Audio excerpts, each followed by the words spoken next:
We initially started working together because you had, well, it was the red-legged frog surveys and the tiger salamander on the Monte Vista Memorial Project. Yep. And the tiger salamander surveys required a permit.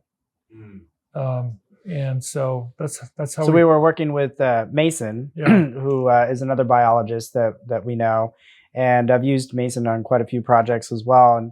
And so we needed some help, and especially Right. you had the handling permit for California tiger salamander, which is another protected species on this Yeah. project. And so you and Mason kind of tag teams on doing all of those surveys for us for about, 8-9 months, roughly. We So we had tiger salamander, red-legged frog, the rare plants, the non-protocol shrimp survey. Right. And so that's kind of how we got to know each other, because we knew Mason. Mason introduced us to Stephen, and Stephen's got some specific skills. And also he's more local. So Right. we've tended to work a lot more together since then. So since then, it's been a handful of, it's been wetland delineations, fairy shrimp surveys. Yep. And I think also I value your opinion. So, that 100 Circle project that we went out to, that was a kind of a tough one. Had involved some historic forensic, digging Right. on, Right. aerials and dealing with an abatement order. And I really needed another expert in the room and more specific to the kind of stuff that you do, especially the soil identification out there and doing the pits. So, I was kind of curious. I was going over your resume over the last couple of weeks. We've been updating our SOQ and kind of lining up who we work with and everything in there. And it was a little entertaining for me actually to go through. Like, you've got a long laundry list. You and Bruce and myself, man. It took us 30 hours to edit, these 3 resumes. There's just so many projects. And then I'm seeing like how we had worked on similar projects together, like the Amazing Facts church ministry back in 2009, 2012, somewhere around there. Yeah. So, but I was kind of curious how you came to being the expert that you are, and what you enjoy about the different things that you've done, considering you started being a certified arborist, really, and then kind of took it from there into really a pretty deep level of biology. I don't know how much you want to know. I don't know. I'm just curious. I'm just curious. I went to Sac State, got my degree in biology, and I had a professor there. I like being outside. I like the outdoors. My dad was an amateur herpetologist. Okay. So I grew up outdoors hunting for snakes and just hiking around and doing all that. And I went to when I was going to Sac State, I had a professor who I really got interested in plant taxonomy at that time. Okay. I had a plant taxonomy professor that I really liked working with. So anyways, I got my undergraduate there and my graduate at Sac State working on fisheries management stuff. Oh, okay. So I worked at Fish and Game. Well, it was Fish and Game then, Fish and Wildlife now. I worked there as a scientific aide and then doing a research project. They actually gave me a grant to do a research project that I did for my master's. Okay. So I guess those were the early projects I saw on your list. Those were the early days. Yeah. So I think I was at Fish and Game doing that stuff for about 6 or 7 years. And then I got into consulting like everybody else. I got my first job at a small consulting company. And when that happens, you have to do pretty much whatever they ask. You have to do whatever they ask you to do. So in that first few years, I got an arborist certification because I realized a ton of our projects, we needed that. I got my fairy shrimp permit. I got almost all my permits in the first 3 years. Oh, wow. Okay. Back in 2000, probably 2003 to 2006. So you must have had like the experience to back those up, so it didn't require a lot of. No, because I'd been doing like for the arborist, I was kind of the curator of the, I worked in the herbarium and I maintained the arboretum at Sac State. Okay. And I did a bunch of stuff. I wasn't so anyways, yeah, I got all those permits pretty quick. And then from there, I just kind of dove in, and it was, just had to do whatever the companies had. And, as you know, in this region, pretty much everything needs a wetland delineation. It totally does. Pretty much every project you do needs Yeah. a wetland delineation. And a biosurvey, an arborist report. And then, the species that you run into on a regular basis, the ones that needed permits, that it made sense. I just set out trying to get permits for those. Yeah. Well, it's a very scientific process, and I don't think that a lot of people that are not familiar with how to delineate a wetland really understand what a wetland is and how scientific it is. And I think see it a little bit more subjectively sometimes. And they also don't appreciate what it is, and that can be tough. Like working for a developer who's got a 500-acre piece of property and, has already done the math of how many lots they're going to get in and all of that kind of stuff. They've already, kind of have it in their head that they're going to have this many, lots, or this, they're going to make this much money. And then somebody like us comes along because the civil engineer turns in a map application to a local government. Right. Local government says, hey, you need a biological study. Right. And we go out there and, I hire somebody like you to help me out. And we then complete this wetland delineation and come back to them with this information that could potentially screw their projects up. Yeah. And I think the hard thing, is, especially in California with the Mediterranean climate, is the wetlands are seasonal. Yeah. So a lot of the wetlands are not visible for 6 months out of the year or more. Yeah. So if you go out to a project site in June or July or August and you're walking around, an untrained person would have no idea there was any wetlands there. Or what the value of that is. Yeah. So, yeah.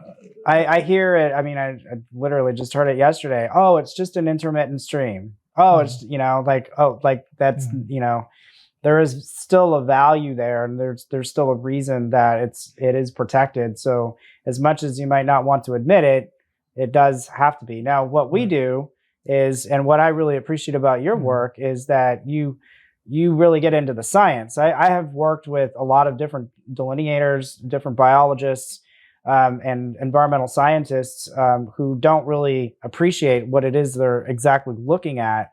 And sometimes it just becomes more procedural for them to go out and do a wetland delineation. Oh, there's a wetland, draw a line, go on, and not really understand that where you drew that just took out a lot for somebody, you know? Right. And there's not fine tuning that information, not to say that we need to lie at all, but fine tuning that information so that we actually know exactly what we're talking about. And we are, it is legitimately what we say it is. And there's no fluff. We have done our job, our due diligence. Yeah. My first job in consulting was with a firm that did a lot of development. I mean, this was back in the early 2000s.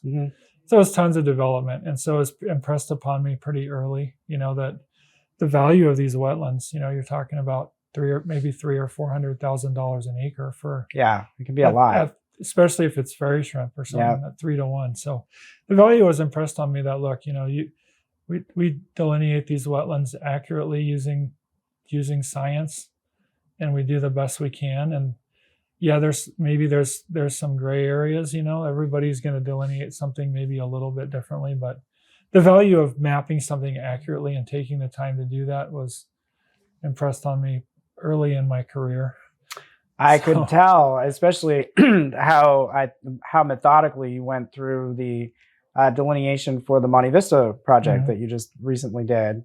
So it is really nice to see that, because it tells me that when I have to draw that line on a map and show our client's engineer and tell them that, this acreage here, you can't do anything with that, or, this requires a permit that's going to cost you more money. Well, there's actually a reason for it. We're not just making this up, or it comes from some sort of arbitrary viewpoint. Right. And I realize the value of every little I try to look at the big picture and look at the value of, every little, where you're drawing that boundary has significant repercussions. It does. So it's not just something, I wouldn't be comfortable just putting it anywhere. I mean, it's too important. Well, we appreciate that. I wouldn't want somebody doing that on my projects. Yeah. Well, yeah, I can imagine. So you were just recently involved with us in our latest, the Slakey Brothers project. And I know we were talking a little bit about this earlier, but so as you know, the Slakey Brothers is developing this expansion of their building down in Elk Grove of about 220,000 acres on this property, and they took the last couple of years to assemble these parcels together to actually get it to be where it is now. So it's been a long process for them. And then Alston Construction then spent a couple $100,000 out of their own pocket to prepare construction drawings for this building. And then they turn all of this stuff into the city of Elk Grove, and they get really down to the 9th inning, and the city comes back and says, you need a biostudy. And that's where we came in. And, so their first step was to contact a biologist locally that could come out and help them do some sort of a biostudy that could get them somewhere with this CEQA analysis that they had to do. And, so then we kind of talked earlier about how, they tried one biologist out, didn't really work out so well for them, kind of came up with this report that was, didn't really have any substance to it, and it couldn't really do anything for them. So then we came along and did a biological survey and a wetland delineation, and came up with a certain amount of evidence there, and including the fact that there's large brachiopods on the property. Or there's the potential that they could be there. And so, then we have to go through the motions of collecting the evidence and doing the analysis to really understand what is there before we go back to our client and say, hey, this is what you need to do as a next step, because this is what is on the ground. Right.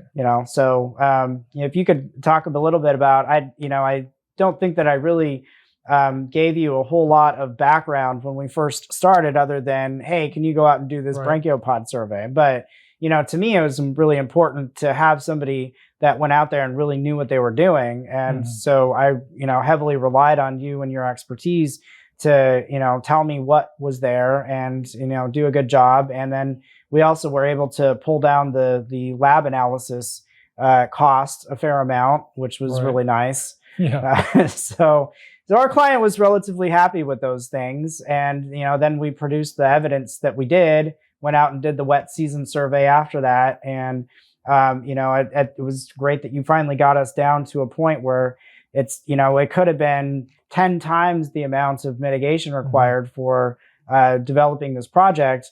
But we were able to reduce that quite a bit just through the scientific analysis that we did. Yeah. Well, same thing as with the wetlands. Same thing as what I was talking about with the wetland delineation and being very precise. When you brought me on to do the fairy shrimp surveys, or, do the surveys for that project, we had an existing wetland delineation that was our, that was what we kind of had to start out with as, okay, this is kind of our target for what's been found out there before. So that was the target, and that's what we started out with. But, when I'm going out there and I'm doing my surveys and I'm doing my analysis, I'm looking at very, very closely at these different features, and I'm looking at the vegetation. I'm looking at, the depth of these features. I'm looking at actual evidence of ponding. And because we did surveys every 2 weeks for, what was it, I don't know, it was about probably 3 months. Yeah.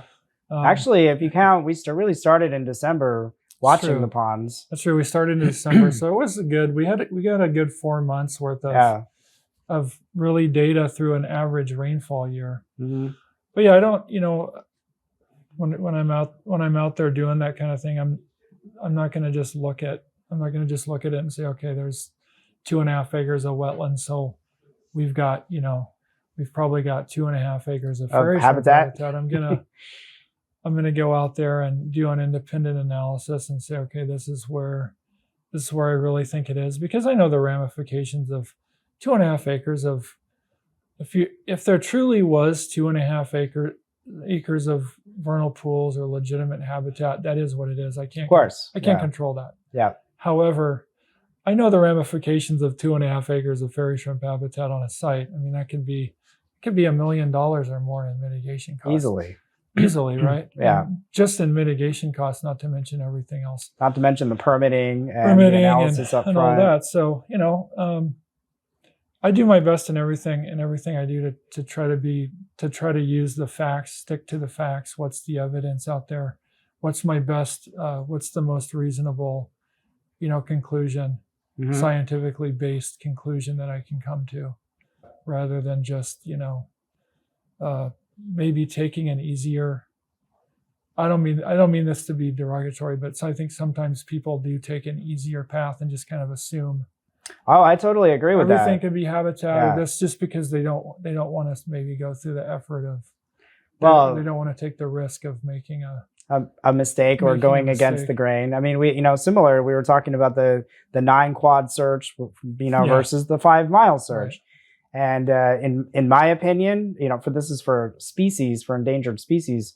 In my opinion, it's more important to look at your actual landscape and figure out, what the region is telling you than just picking a number because it's easy, because you can get it, from a download. That's what it kind of says to me, and then what the ramifications of that are that, your client then has to pay for so much more analysis that really sometimes may or may not necessarily be that necessary. Mm-hmm. But, on the other hand, we want to make sure that we, do the job that we need to and cover all of our bases in order to make sure that the entitlements that our clients get, are meaningful. They're based on good scientific data. That's the most important thing. So I've found that, there's, with clients, you can I'm sure you feel this, you often can get that pushback from them. Like, they really don't want you to find anything there, but they know that they have to hire you, and it's like, where do you stop with that? Like, we know that we feel bad, if it does come to like a high cost for a project. We hope that it's going to work out for you and it's going to be pretty low cost, but we have to rely on what is actually in front of us. Yeah. Pretty much my whole career, I've kind of tried to take the approach of, yes, of course we're scientists. We're going out there. We're going to do our job, and we have to report what's out there. But there's also, I'd like to think of it as being kind of pragmatic, or seeing the bigger picture. Where I also understand the ramifications to a client of us finding things, and so.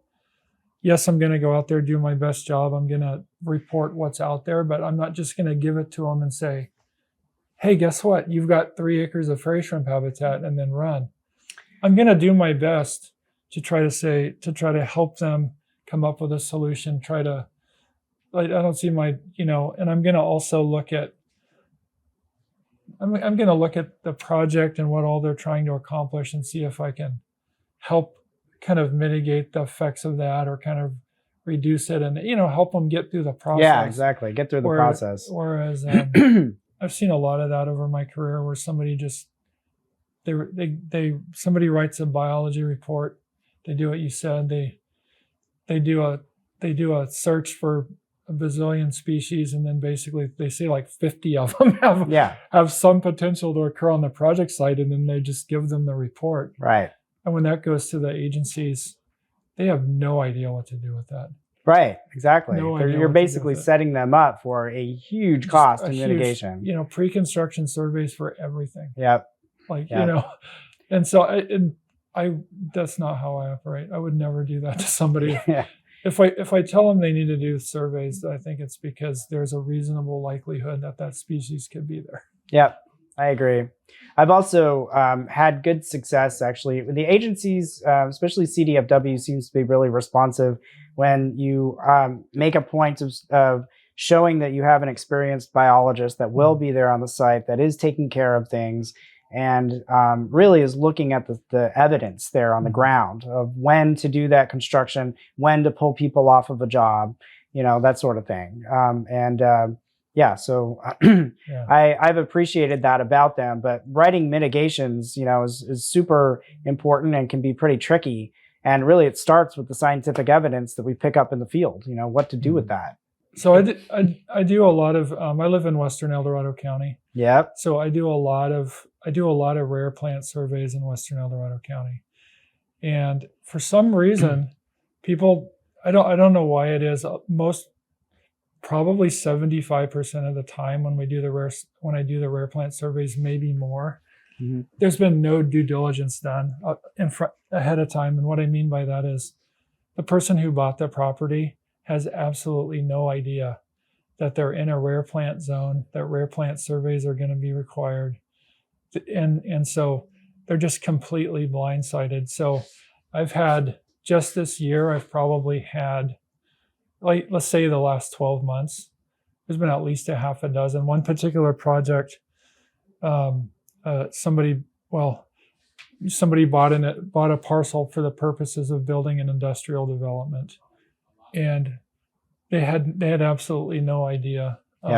They were in the commercial real estate industry, and they still had absolutely no idea that if you're going to buy a piece of land, there's certain due diligence you need to do up front. Oh, absolutely. And if you don't have any, and if you don't know what that is, you need to talk to somebody who does know what that is, because the bottom line was we found federally endangered plants scattered just enough around his entire site that was completely undevelopable. That's and he painful. really he bought this property, was purchased outright, and he really has no recourse at this point. I mean, in order to develop this property, he would actually have to purchase 3-to-1 mitigation for his entire property in Western El Dorado County to develop that piece, which is completely infeasible. Yeah, that's going to kill your project. Yeah, that's millions of dollars right there. And that's just one. It happens over and over again. The other thing that happens to me all the time is wetlands. People don't do their due diligence, and you go out. On the flip side of that, though, I have a project I'm working on right now where a developer actually, called me and said, we're in our due diligence, we're in our 60-day escrow period or 90-day escrow period or 6 months, whatever it happens to be. And this is something I do all the time for developers, is they say, can you just go out there? Can you maybe do a desktop review, and can you run out to the project site and just take a look at it and just tell me, what am I dealing with? And then on this particular project, there were actually about 3 or 3.5 acres of wetlands on a 20-acre site, which is pretty significant. That's significant. But because I went out there during their due diligence period, they took that information and they negotiated the cost down on the property. We've still got a viable project, and they're still going to have to mitigate for those wetlands or avoid them, but now they paid less for it. They have a viable project, and they weren't just totally blindsided. And that's what, I wish everybody would do that. I agree completely. I mean, we have worked the same way with developers. Bruce and I have for the last 15 plus years. And partly how I even got into environmental planning in the first place. I used to be a land use planner.